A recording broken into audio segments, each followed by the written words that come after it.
చంద్రబాబు నాయుడు గారు ఎన్ని కుయుక్తులు చేసినా, పేదవాళ్ళు చదువుకోవడానికి వీలు లేదని ప్రభుత్వ పాఠశాలను మూసేసిన, టీచర్లు లేకుండా చేసిన ఆ మొత్తాన్ని జగన్మోహన్ రెడ్డి గారు ఒక సమూలమైనటువంటి మార్పును తీసుకొచ్చి ఆ విప్లవాన్ని కొనసాగిస్తూ ఆంధ్ర రాష్ట్రంలో చేసినటువంటి విద్య మీద ఖర్చు పెట్టినటువంటి దాదాపు 18,000 కోట్ల రూపాయలు ప్రధానంగా ఒక విద్యా దీవెన, విద్యా కానుక మీద ఆయన పెట్టినటువంటి ఖర్చు. దీన్ని ఈరోజు 6 నెలలుగా వచ్చినటువంటి ప్రభుత్వం, కొత్తగా ప్రభుత్వం వచ్చింది. ఈ కూటమి ప్రభుత్వం మళ్ళా ముందున్నటువంటి పరిస్థితుల్లో మొత్తాన్ని కూడా తీసుకెళ్లే క్రమంలో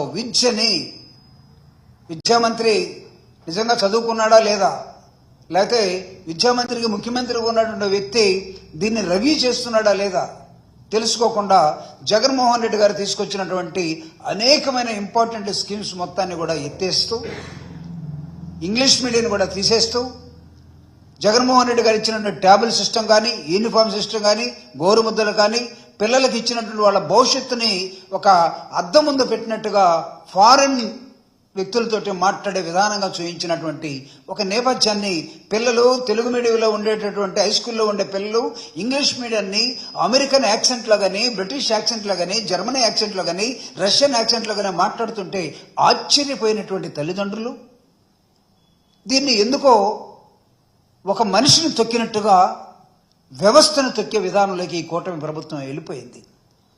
మీరేం చదువుకున్నారో మాకు తెలియదు. కూటమిలో భాగస్వామిగా ఉన్నటువంటి 3 పార్టీలు ఒకరు మాట్లాడితే విప్లవాన్ని గురించి మాట్లాడతారు, ఒకరు మాట్లాడితే పోరాటాల గురించి మాట్లాడతారు, ఒకరు మాట్లాడితే హక్కుల గురించి మాట్లాడతారు, మిగతా వాళ్ళిద్దరూ సరిగా మాట్లాడరు. బీజేపీ విధానం ఈ విద్య మీద ఏంటో, ఈ రాష్ట్రంలో ఏం జరుగుతుందో ఒక్కళ్ళు కూడా మాట్లాడటం లేదు. సిగ్గుచేటు. తెలుగుదేశం పార్టీ అయితే ఎంత తొక్కాలంత తొక్కేస్తుంది.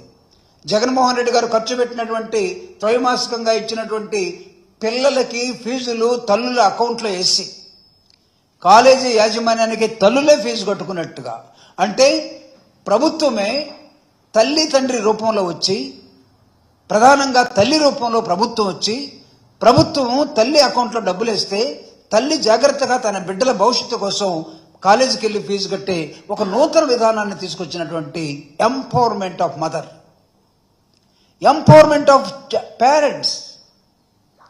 చంద్రబాబు నాయుడు గారిని గతంలో మేమిస్తున్నాం కాదు, మేము తల్లికి ఇస్తున్నాం.